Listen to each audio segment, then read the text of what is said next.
정의로운 사회, 모두가 평등한 세상. 이게 얼마나 가슴 뛰는 말입니까? 당신이 만약 이런 세상을 꿈꾸며 마르크스의 사상에 혹은 그와 비슷한 좌파적 이념에 끌렸다면 그것은 당신이 선하고 정의로운 마음을 가졌기 때문일 것입니다. 억압받는 노동자와 가난한 사람들의 편에 서서 더 나은 세상을 만들고 싶다는 그 순수한 열망은 결코 비난받을 수 없습니다. 충분히 그럴 수 있습니다. 하지만 만약 그 아름다운 약속의 뿌리가 사실은 인간을 한낱 물질 덩어리로 취급하는 냉혹한 철학에 기반하고 있다면 어떻게 하시겠습니까? 그리고 그 철학이 역사적으로 그리고 논리적으로 이미 완전히 파산 선고를 받았다면 말입니다. 오늘 우리는 칼 마르크스 사상의 근간을 이루는 유물론 머티리얼리즘이라는 철학적 토대가 어떻게 무너져 내렸는지, 그리고 그 붕괴가 왜 우리의 삶과 신념에 치명적인 영향을 미치는지 충격적인 진실을 마주하게 될 것입니다. 먼저 유물론이 무엇인지 아주 쉽게 이해해봅시다. 유물론은 이 세상의 근본이 물질이며 우리의 생각, 정신, 영혼과 같은 비물질적인 것들은 단지 물질의 작용에 따른 부수적인 현상에 불과하다고 주장합니다. 쉽게 말해 인간은 복잡하게 구성된 단백질 기계와 같다는 것입니다. 신이나 영혼 같은 초월적 존재는 당연히 부정됩니다. 마르크스는 여기서 한 걸음 더 나아가 인류의 역사는 생산수단을 둘러싼 계급 간의 물질적 투쟁의 과정이라고 정의한 역사적 유물론 히스토리컬 머티리얼리즘을 완성했습니다. 모든 사회 변화, 정치, 문화, 종교는 결국 경제적, 즉 물질적 토대에 의해 결정된다는 것입니다. 얼핏 들으면 매우 과학적인 것처럼 보입니다.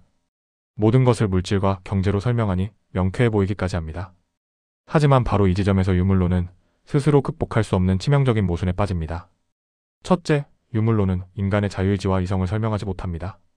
만약 인간이 외부의 물질적 조건에 의해 모든 것이 결정되는 존재라면 마르크스 자신은 어떻게 그 물질적 조건을 초월하여 새로운 사상을 만들어낼 수 있었을까요?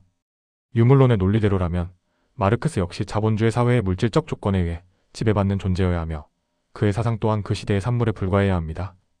스스로는 시대를 초월한 절대적 진리를 발견했다고 주장하면서 다른 모든 인간은 물질에 종속된다고 말하는 것 자체가 심각한 논리적 오류입니다. 이는 마치 이 세상에 절대적인 진리는 없다고 말하는 것과 같습니다. 이 문장 자체가 절대적인 진리를 가정하고 있기 때문에 스스로 모순에 빠지는 것과 같은 이치입니다. 둘째, 역사적 유물론은 과학적 예측에 처참히 실패했습니다. 마르크스는 자본주의가 고도로 발전한 나라 영국, 독일 등에서 노동자 혁명이 필연적으로 일어나 공산주의 사회가 도래할 것이라고 예언했습니다. 그의 이론에 따르면 물질적 생산력의 발전이 사회 변화를 이끄는 유일한 동력이기 때문입니다. 하지만 역사는 어떻게 흘러갔습니까? 공산주의 혁명은 마르크스의 예언과는 정반대로 자본주의가 발달하지 않은 동업 국가인 러시아와 중국, 동유럽 등에서 발생했습니다. 이는 역사가 물질적 조건만으로 결정되지 않는다는 가장 강력한 반증입니다. 저명한 과학 철학자 칼 포퍼는 그의 저서 열린 사회와 그 적들도 오펀 서사이어티, 언더 이츠 에너미즈 1945에서 마르크스주의가 이처럼 반증 가능성을 거부하고 실패한 예측을 끊임없이 변명으로 꿰맞추려 하기에 유사과학 수도 사이언스에 불과하다고 신랄하게 비판했습니다. 셋째, 그리고 가장 치명적인 문제점은 유물론이 필연적으로 생명 경시와 인간, 존엄성 파괴로 이어진다는 사실입니다. 인간이 영혼을 가진 존엄한 존재가 아니라 그저 물질의 조합에 불과하다면 인간을 제거하는 것은 낡은 부품을 교체하는 것과 다를 바가 없어집니다. 혁명이나 인민해방과 같은 거창한 목표를 위해서는 개인의 희생을 정당화하기가 너무나 쉬워집니다. 이것은 단순한 철학적 사변이 아닙니다.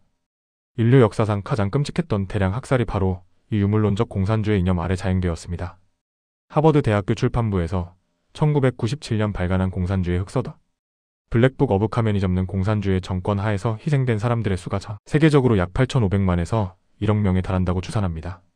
구체적으로 살펴보면 소련에서 약 2천만 명, 중화인민공화국에서 약 6,500만 명, 북한에서 약 200만 명, 캄보디아에서 약 200만 명입니다. 이는 제1차 세계대전과 제2차 세계대전의 희생자를 합친 것보다 훨씬 많은 숫자입니다. 킬링필드로 악명 높은 캄보디아의 폴포트 정권은 단 4년 1975-1979만에 전체 인구의 4분의 1에 해당하는 200만 명을 학살했습니다. 안경을 썼다는 이유로, 손이 곱다는 이유로 지식인으로 분류되어 처형당했습니다. 이것이 인간을 물질로 보는 사상이 현실에서 구현된 참혹한 결과입니다. 특히 이들의 칼날은 기독교를 정면으로 겨눴습니다. 왜일까요? 인간은 하나님의 형상대로 창조된 존엄한 존재이며 국가나 이념 위에 신의 권위가 있다고 가르치는 기독교 신앙은 인간을 국가와 당의 부속품으로 여기는 유물론적 공산주의 체제의 가장 큰 위협이었기 때문입니다. 소련의 레닌은 모든 종교적 사상은 이루 말할 수 없는 역겨움이라고 공언했으며 알바니아의 엠베르오자는 1967년 헌법으로 종교를 금지하고 세계 최초의 무신론 국가를 선포했습니다. 그 결과 수많은 성직자들이 처형당하고 교회는 파괴되었습니다. 결론적으로 당신이 처음에 가졌던 정의와 평등에 대한 순수한 열망은 존중받아 마땅합니다. 하지만 그 열망을 실현하기 위한 방법론으로 유물론에 기반한 좌파 이데올로기를 선택하는 것은 마치 독이 든 잔으로 갈증을 해소하려는 것과 같습니다. 그 사상은 철학적으로는 논파되었고 과학적으로는 실패했으며 역사적으로는 인류 최악의 비극을 낳았습니다. 겉으로 내세우는 인권, 정의 평등이라는 구호는 그 근본에 깔린 인간 경시, 생명 경시라는 본질을 가리기 위한 기만적인 포장지에 불과합니다. 우리가 이런 부분을 간과했기 때문에 아름다운 약속 뒤에 숨겨진 치명적인 독을 보지 못했던 것입니다. 진정한 인권과 생명의 존엄성은 인간을 물질이 아닌 그 자체로 고귀하고 신성한 존재로 인정하는 것에서부터 시작됩니다. 이제 우리는 그 거짓된 약속의 실체를 깨닫고 파산한 이념의 잔해 위에서 진정으로 인간을 존중하는 길이 무엇인지 각성해야 할 때입니다.